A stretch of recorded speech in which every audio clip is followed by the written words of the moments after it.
Meet Gideon. He was not a king, not a mighty soldier. He was a farmer, just an ordinary man. He lived in hard times. Enemies were all around. Israel was scared. Gideon was scared too. He felt small and hidden. The Midianites were like locusts. They came every year. They took the food, they took the animals, they left nothing behind. Hope was thin. God's people cried out. Did God hear them? Did he still care? It felt like he was far away. An angel appeared to Gideon, right there in his hiding place. The Lord is with you, mighty warrior. Gideon was confused. Mighty warrior? Him? He felt anything but mighty. If God is with us, he asked, why has all this happened? His heart was full of questions. He spoke his honest doubts. God's answer was a command. Go in the strength you have. What strength? Gideon wondered. He felt weak, not strong. He came from a poor family, the smallest clan in Manasseh. He was the least in his family. How could he save Israel?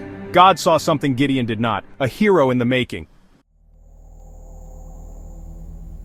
Gideon's heart was full of fear. He looked at himself. He saw his weaknesses. His family was not powerful. His tribe was not large. He felt like the smallest of all. How can I save Israel? This question echoed in his mind. It is a question we all ask when God calls us to big things. Gideon needed proof. He needed a sign from God. If now I have found favor in your sight, then show me a sign that it is you who talk with me. He prepared an offering, meat and unleavened bread, then fire from the rock.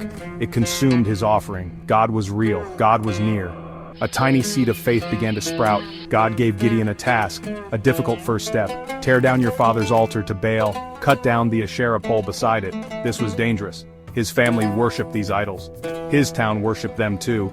He obeyed God at night. He feared people, but obeyed God more. A small act of courage, a big step forward. Still, doubts lingered. Like shadows in the morning, Gideon asked for another sign, the famous fleece. Let the fleece be wet and the ground dry. God in his great patience agreed. Then, let the fleece be dry and the ground wet. God agreed again. He understands our fragile faith. He gently leads us from doubt to trust. Gideon gathered an army. Thousands of men came, 32,000 strong. That must have felt good. Finally, a real chance, but God said, you have too many men. Too many? For a giant enemy? God wanted Israel to know. He alone gives the victory. Not by might, nor by power. So the first test came. Anyone who trembles with fear may turn back.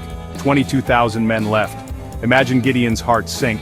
So many walked away. Only 10,000 remained. Still, God said, there are still too many.